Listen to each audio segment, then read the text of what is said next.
కోరిక మేరకు ప్రజల యొక్క ఆశయాలకు అనుగుణంగా ప్రభుత్వం పనిచేయాలి, ప్రజల యొక్క ఆశయాలను నెరవేర్చాలని చెప్పి ప్రజలు ఏదైతే తీర్పు ఇచ్చి తెలంగాణ రాష్ట్రంలో ప్రజాపాలన దిశగా తెలంగాణ ప్రజల యొక్క ఆకాంక్షలకు అనుగుణంగా పనిచేసే ప్రభుత్వమైన ఇందిరమ్మ రాజ్యాన్ని కాంగ్రెస్ పార్టీ ప్రభుత్వాన్ని అధికారంలోకి తీసుకురావడం జరిగింది కదా. అధికారం కోల్పోయిన తర్వాత 9.5 సంవత్సరాలు ఈ రాష్ట్రాన్ని ఏకఛత్రాధిపత్యంగా తమ యొక్క అడుగులకు మడుగులెత్తే నాయకులతోని అధికారులతోని ఈ రాష్ట్రాన్ని పరిపాలించి ఈ రాష్ట్రంలో ఒక నియంతృత్వ నిరంకుశ పరిపాలన కొనసాగించిన వైనాన్ని గ్రహించిండ్రు కాబట్టే అప్రజాస్వామిక పరిపాలనకు శరమేళితం తెలంగాణ ప్రజలు పాడి ఈ రాష్ట్రంలో కాంగ్రెస్ ప్రభుత్వాన్ని ఏర్పాటు చేయడం జరిగింది. అప్పటి నుండి టీఆర్ఎస్ పార్టీ అధినాయకులకు అందరికీ కూడా ఇక ఆగమాగం అయిపోతున్నారు. అప్పటి నుంచి వాళ్ళు అధికారం కోల్పోయి, ఎందుకంటే తమ ఆడిందే ఆటగా పాడిందే పాటగా తమ యొక్క మనసుకు ఏదొస్తే దాన్నే ఇలా ఆ విధంగా పరివర్తించారు. వాళ్ళు వాళ్ళ యొక్క పనులను చేయడానికి అన్నింటినీ కూడా తుంగలో తొక్కి రాజ్యాంగాన్ని చట్టాలను అన్నింటినీ కూడా తుంగలో తొక్కి వాళ్ళ మనసుకు ఏది నచ్చితే దాన్ని చేసుకున్నారు కదా. వారే కాకుండా వారి వంగమాలను కూడా వాళ్ళు అనుకున్న పనులను చేసి ఒక ఇష్టారాజ్యంగా ఈ రాష్ట్రాన్ని పరిపాలించారు. అటువంటి నాయకులకు కానీ ఆ అధినాయకులకు కానీ వారికి వత్తాసు పలికే నాయకులకు కానీ వాళ్ళు రాష్ట్రాన్ని దోసుకుంటుంటే ఇవాళ వారి అనుయాయులు అందిన కాడికి అందినంత దోచుకుంటూ వివిధ ప్రాంతాల్లో ఇలా ప్రభుత్వ భూములను కానివ్వండి, ప్రభుత్వ ఆస్తులను కానివ్వండి తమ సొంత ఆస్తులుగా భావించి ఎక్కడికెక్కడ దోపిడీ చేస్తున్నారు. అధికారం కోల్పోయిన తర్వాత అటు కేటీఆర్ గారు కానివ్వండి, హరీష్ రావు గారు కానివ్వండి, కేసీఆర్ అయితే పాపం పోయి కానీ రెస్ట్ తీసుకుంటాడు, ఫామ్ హౌస్కే పరిమితమైంది ఆయన. వీళ్ళకి ఎందుకంటే వీళ్ళందరూ కూడా ఏది పడితే అది చేసింది కాబట్టి వాళ్ళకి ఇలా పిచ్చి చేసినట్టు అయింది. ఇవాళ అనేకమైన అభద్రతా భావానికి వాళ్ళు లోనవుకుంటూ ఎక్కడ ఈ ప్రభుత్వం చట్టపరంగా వారిపైన చర్యలు తీసుకుంటుందని ఒక భయమో, వాళ్ళు తప్పులు చేసిందని ఒక న్యూన్యతాభావమో వాళ్ళ మదుల్లో మెదిలినట్టుంది. బహుశా చట్టపరంగా ఎటువంటి అయినా చర్యలు తీసుకుంటే మేమందరం కూడా చట్టం ముందు మేము దోషులను నిలబడాల్సి వస్తుంది, ప్రజల ముందు తల దించుకోవాల్సి వస్తుంది. 9.5 సంవత్సరాల పరిపాలనలో మా భాగవతాలన్నీ కూడా బయటపడతాయి. తెలంగాణ పేరుపైన, తెలంగాణ ఉద్యమం పేరుపైన, తెలంగాణ సాధన కొరకు అసబులు బాసిన అమరులను ఏ విధంగా మేము మోసం చేసినామో బట్టబయలైతే మా యొక్క పరువు పోతుందని చెప్పి వాళ్ళకు భయమై ఈ ప్రభుత్వం మీద ఎటు పడితే అటు విమర్శలు చేసుకుంటూ వస్తుంది కదా. ఇలా ఏమన్నంటే అధికారుల మీద అవాండాలు వేస్తుండ్రు, అధికారుల మీద అపోహలు వేస్తుండ్రు. ఒకటి మాత్రం వాళ్ళకి నేను చెప్పదలుచుకున్నా, సిరిసిల్ల ప్రాంతంలో మీరు చేసిన అరాజక అక్రమాలను ఒక్కొక్కటికి బయటకు తీస్తుంటే ఇవాళ మీ పీఠాలన్నీ కదులుతున్నట్టు అనిపిస్తున్నాయి. రాష్ట్రంలో రేవంత్ రెడ్డి గారు చట్టానికి ఎవరు అతీతులు కాదు. నిజంగా కూడా చెప్పానంటే నిన్న నవ్విపోదురు కాడ నాకే సిగ్గన్నట్టు ఇవాళ నిన్న అతను ఎవరు అల్లు అర్జున్ అరెస్ట్ చేస్తే ఇవాళ మాకు అభద్రతాభావం అంట కేటీఆర్ గారు మాట్లాడుతున్నాం. అసలు అల్లు అర్జున్కు రాష్ట్రానికి సంబంధం ఏంది నాకు అర్థం కాదు. ఒకటి నువ్వు ఒక సెలబ్రిటీలతోని వాళ్ళ అడుగులకు మడుగులు ఒత్తుకుంటూ వాళ్ళతో పబ్బాలు గడుపుకునే అలవాటు నీకు ఉండొచ్చు. కళను మేము కూడా గౌరవిస్తాం. కళను గౌరవించినంత మాత్రాన, ఆ ప్రత్యేకమైన కళలో వారికి అవార్డులు వచ్చినంత మాత్రాన చట్టానికి ఎవరు కూడా చుట్టాలు కాదు, చట్టానికి ఎవరు అతిథులు కాదు. ఇవాళ ప్రపంచవ్యాప్తంగా చూసుకున్నట్టయితే చాలామంది దేశాలలో ఏరిన దేశాధిపతులు, సైన్యాధిపతులు, మంత్రులు, ముఖ్యమంత్రులు, గవర్నర్లు కూడా చట్టపరంగా చర్యలు చట్టపరంగా చర్యలకు లోబడ్డ వాళ్ళు చాలామంది ఉన్నారు దేశం చరిత్ర చూసుకున్నట్టయితే. దానికి నిన్న అరెస్ట్ అయిన వ్యక్తి అతీతుడు కాదు, ఒకవేళ రేపు చట్టానికి నిజంగా కూడా మీరు చట్టానికి వ్యతిరేకంగా పనిచేసినట్టయితే మీరు దానికి అతిథులు కాదు, నేను కాదు, రేవంత్ రెడ్డి గారు, ఇంకొకరు ఎవరు కాదు. ఇవాళ ఎవరైనా చట్టానికి లోబడి చట్టప్రజలను పనిచేసే పరిస్థితి ఏర్పడతాయి. ఇవాళ సిరిసిల్ల ప్రాంతానికి వచ్చేసరికి ఆగ మేఘాల మీద అడ్డగోలుగా ఇలా వాళ్ళు మాట్లాడుకుంటూ ఇవాళ నిన్న మొన్న పేపర్ల కథనాలు చూసిన నేను, ఇవాళ కూడా చూసిన ఏదో పేపర్లో భూభోగాతాలన్నీ కూడా బయటపడుతున్నాయి. అప్పటి అధికార పార్టీ నాయకుల్లో అందరికి కూడా కలవరం మోపైందని చెప్పి మొన్న కేటీఆర్ గారు వచ్చి అధికారులందరూ కూడా మాకు అండగా ఉన్నారు, అధికారులందరూ కూడా మేము చెప్పిందే వింటాను అని చెప్తాను. ఇవాళ నేను ఇలా ఒకటే ఎగ్జాంపుల్ చెప్తుంది. ఇవాళ వీళ్ళకి ఎంత అభద్రతాభావం ఉంది, ఎంత అసహనానికి గురవుతుందంటే మా గౌరవ విప్పు ఆది శ్రీనివాస్ గారు 2వ నెల అధికారం వచ్చిన తర్వాత 2వ నెలలో రాజన్నపేట గ్రామంలో ప్రగతి భవన్ అనుకుంటుంది, బహుశా ప్రగతి ప్రాంగణాన్ని ఇనారేట్ చేసిండు. దానికి శంకుస్థాపన, దానికి ఇనారేట్ చేసినప్పుడు దానికి ఒక పలకం ఉంటుంది, శిలాపలకం ఉంటుంది కదా. ఆ శిలాపలకాన్ని అంటే విప్ అంటే రాష్ట్ర మంత్రితో సమానమైన, ఒక రాష్ట్ర క్యాబినెట్ మంత్రి కాకుండా రాష్ట్ర మంత్రితో సమాన హోదా కలిగిన వ్యక్తి అతను. తను వచ్చి ఇనాగరేట్ చేసినాక తెల్లారలేరు మర్నాడు పోయి ఆ శిలాపలకాన్ని పగలగొడితే మేము ఎఫ్ఐఆర్ ఇష్యూ చేసినాం, మేము కంప్లైంట్ ఇచ్చినాం.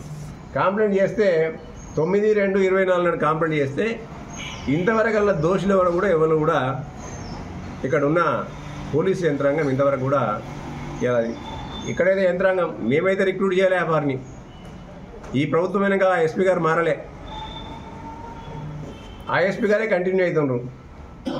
మరి ఇంతవరకు కూడా చర్యలు తీసుకోలే. దాన్ని చేసిన వాళ్ళు ఎవరు ఇంత కూడా ఒక మంత్రికి అవమానం జరిగినా కానీ ఇంతవరకు చర్యలు తీసుకోలేదు. ఎందుకంటే ప్రజాస్వామ్యబద్ధంగా మేము పనిచేస్తున్నాం కాబట్టి వాళ్ళ పని వాళ్ళు చేసుకుపోతారు, మనకి ఎందుకు అని చెప్పి మనం సైలెంట్గా ఉన్నాం. ఇవాళ వారిపైన ఇంతవరకు చర్యలు తీసుకోలేదు, దాన్ని కల్పరేట్లో చెప్పలేదు. ఎందుకంటే మనంతా కూడా ఆధునీకరించబడ్డ యంత్రాంగాలు ఉన్నాయి, మన దగ్గర సీసీ కెమెరాలు ఉన్నాయి, ఫుటేజ్లు ఉన్నాయి. ఎక్కడి నుంచి తీసుకుంటే వాళ్ళు ఒక అరగంటలో కూడా పట్టుకోగలుగుతారు, కానీ పట్టుకోలే.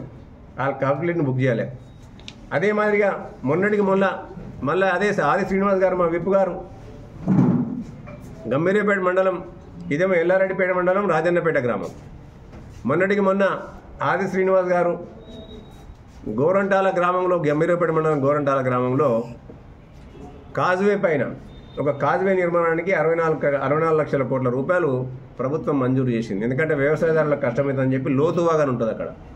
దానిపైన కాజ్వే నిర్మాణానికి ఇవాళ ఒక శంకుస్థాపన చేస్తే కొంతమంది పెద్దలు ఇంజనీర్లకు ఫోన్ చేసి నా పేరెందుకు లేదని చెప్పి బెదిరించిందట. ఆ బెదిరించిన తర్వాత నిన్ననో మొన్ననో ఆ శంకుస్థాపన చేసిన పలకాన్ని కూడా పగలగొట్టింది. దానికి కూడా ఇవాళ మేము కంప్లైంట్ ఇచ్చినాం. దానిపైన కూడా ఎటువంటి చర్యలు తీసుకోలేదు. సరే ఎఫ్ఐఆర్ బుక్ చేస్తారు కావచ్చు, అంత చట్టరీత్యా తను చేసుకోకపోయే వారు చేసుకుపోయే పని వాళ్ళు చేసుకుపోతారు. మొన్నటికి మొన్న ఈ ప్రాంతానికి ప్రాతినిధ్యం వహిస్తున్న కేటీఆర్ గారు మాట్లాడుతూ వాళ్ళ తెలంగాణ భవన్లో మాట్లాడుతూ కాంగ్రెస్ పార్టీ కార్యకర్తల యొక్క పరివర్తన జాగ్రత్త అని హెచ్చరించాడు. మా వాళ్ళు పోయి కంప్లైంట్ ఇచ్చాడు, ఎస్పీ గారికి ఇచ్చిన అనుకుంటా బహుశా. ఇంతవరకు వాటిపైన చర్యలు తీసుకోలే. ఇంకోటి మా దగ్గర మా పట్టణ ఉపాధ్యక్షులు భానుగారు నేనేదో ప్రెస్ మీట్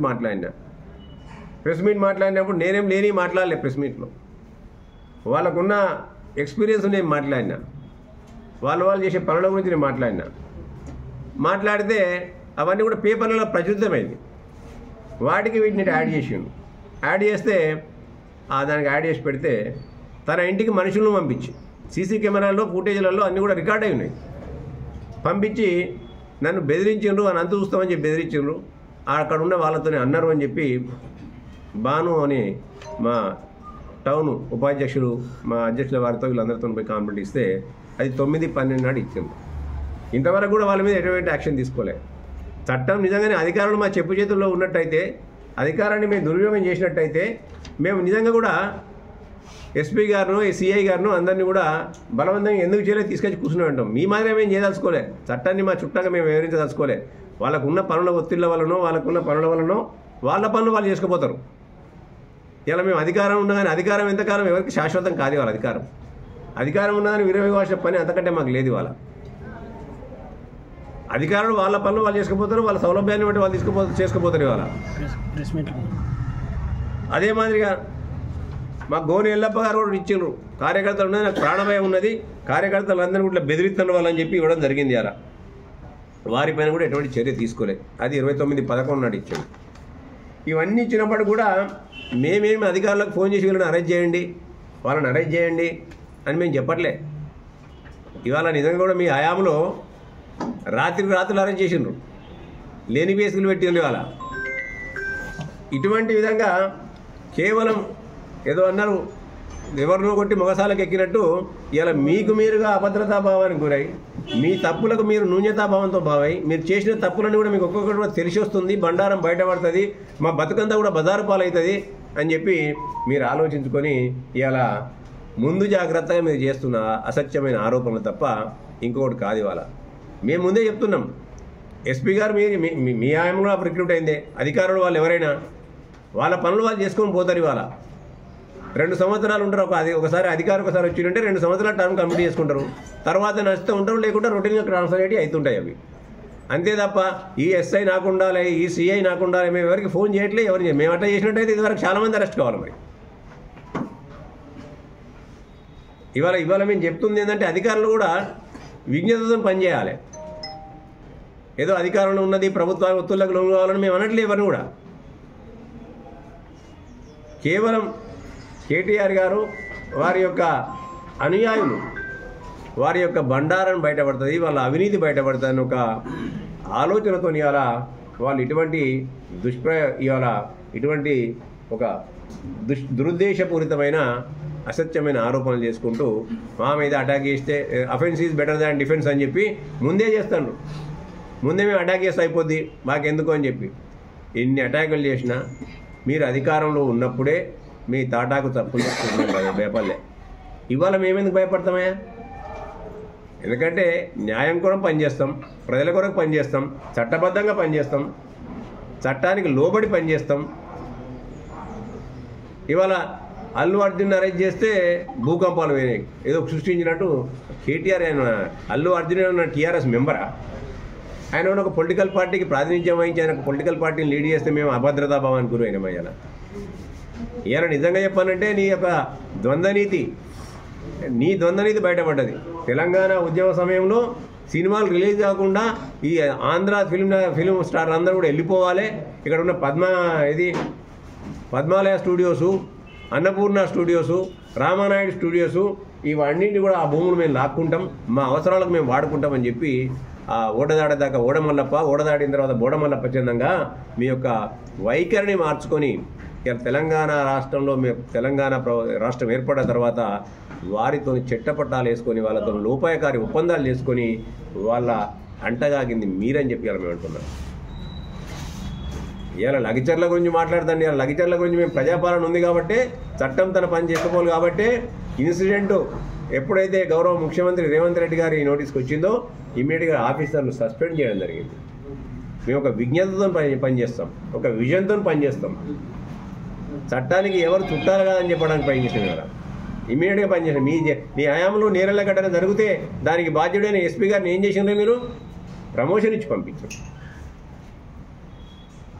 మానవ హక్కులను కాలరాసినప్పుడు వాళ్ళనందరినీ కూడా ఇలా మట్టుబెట్టే ప్రయత్నం చేసినప్పుడు మీరు చేసిన ప్రయత్నం ఏంది? వాళ్ళను పెంచి పోషించారు. అటువంటి యొక్క విధానాలు కాంగ్రెస్ పార్టీలో ఉండవు. ఇవాళ కాంగ్రెస్ పార్టీ అంటేనే ప్రజల కొరకు పనిచేస్తుంది, ప్రజాపాలన కొనసాగిస్తుంది. అందుకే గౌరవ ముఖ్యమంత్రి రేవంత్ గారు ఒకటే మాట అన్నారు అధికారంలోకి రాగానే, మేము ప్రజలకు పాలకులం కాదు, ప్రజలకు సేవకులు మాత్రమే. భారత రాజ్యాంగం స్పష్టంగా చెప్పింది. ఇవాళ మాకు ఎక్కడ కూడా అధికారాలు ఉన్నాయి. ప్రభుత్వంలో ఉన్నవారికి అధికారాలు అనుకుంటే అది వారి భ్రమ, అది బాధ్యత. భారత రాజ్యాంగం స్పష్టంగా ప్రజలకు హక్కులు ఇచ్చింది, పరిపాలించే వారికి బాధ్యతలు ఇచ్చింది. ఆ పరిపాలనలో వాళ్ళ బాధ్యతను నిర్వర్తించాలి. ఆ బాధ్యతను నిర్వర్తించినప్పుడు ప్రజలే వాళ్ళకు తగిన గుణపాఠం చెప్తారు. హక్కుల సాధన కొరకు ప్రజలు నిరంతరం వాళ్ళు పని చేస్తూనే ఉండాలి. ప్రజలకు అండగా అనేకమైన సంఘాలు పనిచేస్తూనే ఉండాలి. ప్రభుత్వంలో ఉన్న పెద్దలు వాటిని సమస్యలను పరిష్కరించేదిగా పనిచేస్తారు తప్ప ఇవాళ ఓడదాకా ఓడమల్లప్ప పూటకోమాట పీటకోమాట మాట్లాడుకుంటూ ఇవాళ సోషల్ మీడియాలలో పెట్టి ట్విట్టర్ టిల్లుగా మాట్లాడితే ప్రజలకు మీ యొక్క అసలు రంగు బయటపడ్డది. మీ ఊసరవెల్లి రంగులేందో ప్రజలందరికీ కూడా తెలిసిపోయింది. ఇవాళ మీ ఊసరవెల్లి రంగుల సిరిసిల్లలో మీ భాగవతం అంతా కూడా బయటపడబోతుంది. అన్నింటిని కూడా ఏ విధంగా దోసుకున్నారో. ఇలా ప్రశాంతంగా ఉంది. మీ ప్రభుత్వం పోయిన తర్వాత ఇసుక ట్రాక్టర్ల చక్రాల కింద ఎవరు వల్లే ఇసుక ట్రాక్టర్లు ఎక్కడ తిరగట్లే. ఇలా ప్రశాంతంగా పనిచేస్తాను ఇలా ప్రజలు. ఇలా భూ కబ్జాలు కాలే మీ దమనం అయినాయి తప్ప భూ కబ్జాలు అవే పంచాలు నడుస్తున్నాయి. ఇంకా అధికారాన్ని అండగా పెట్టుకొని మీ అనుయాయులు భూ కబ్జాలు చేసింది వాళ్ళు. ఆ భూ కబ్జాలు ఎక్కడ జరగట్లే. ఇలా పలానోడు భూ కబ్జా చేసిండని చెప్పిండా. ఇలా నీ మీదనే వస్తున్నాయి కంప్లైంట్లు. నీ వచ్చిన కంప్లైంట్ల గురించి మేము పోలీసుల మీద ప్రెషర్ చేస్తే 4 రోజులను నువ్వు బయటపడతావు. ఒక్కరు మిగిలినలా 160-70% మంది భూ కబ్జాలతో ఉన్నోళ్ళే కదా. నువ్వేమో అక్కడ చేసినావు రాష్ట్రంలో, హైదరాబాద్లో వీళ్ళేమో ఇక్కడ చేసినారు. ఇప్పటికైనా నేను టీఆర్ఎస్ నాయకులకు కానీ వాళ్ళ అధినాయకులను కానీ ఒకటే చెప్తున్నా, ప్రభుత్వం ప్రజలతోని తీర్పుతో నిలబడ్డది. ప్రజలకు అనుగుణంగా పనిచేయాలి. నీవు నిమ్మలంగా 5 సంవత్సరాలు మంచిగా కూర్చో, ఒక సద్విమర్శ చెయ్యి, సూచన చెయ్యి, తప్పకుండా స్వీకరిస్తాం. ఇవాళ ఒక 100 ట్రయల్కు బేడీలు వేసిందని చెప్పగానే మా ముఖ్యమంత్రి గారు ఏం చేసినండి, అధికారులను వెనకేసుకురాలే. అది చట్టానికి వ్యతిరేకం. చట్టం ఎక్కడ కూడా చెప్పలే, పోలీస్ మాన్యువల్కి వ్యతిరేకం అది. కాబట్టి ఇమ్మీడియట్గా జైలర్ను సస్పెండ్ చేసాడు. అటువంటి విజ్ఞతతో ప్రదర్శించండి. మీ నాన్నగారిని కూడా మేము ఒకటే 80,000 పుస్తకాలు చదివిన మహానుభావుడు, మేధావి కదా. అందుకనే మేము కూడా విజ్ఞప్తి చేసేదంటే అసెంబ్లీకి రావడం వల్ల ప్రజలకు ఉపయోగపడుతుంది. ఒక సంపూర్ణమైన చర్చ జరుగుతుంది దేనిపైన. ఆ సంపూర్ణమైన చర్చ జరిగినప్పుడు ప్రజలకు అసెంబ్లీ కానీ ప్రభుత్వం కానీ, ఇలా మీరు ప్రతిపక్షంలో ఉన్నంత మాత్రాన మీరు ప్రభుత్వంలో లేనట్టు కాదు. మీరు కూడా ప్రభుత్వంలో బాధ్యతల కింద లెక్క. బాధ్యతలని ప్రభుత్వం యొక్క బాధ్యతలను ఎప్పటికప్పుడు మీరు చేయాలి. ప్రాంగణ ఏదో మైకులు తిరగొచ్చినామా, గట్టిగా మాట్లాడినామా, సోషల్ మీడియాలో వచ్చినామా, అరిచినామా, ఇది కాదు లెక్క. ఒక నిర్ణయాత్మకమైన పాత్రను పోషించాలి మీరు. ఇలా ఆ పాత్రను పోషించడంలో మీరు విఫలమవుతారు. ఇప్పటి కూడా చెప్తున్నాను నేను. ఆ పాత్రను మీరు పోషించలేరు కూడా.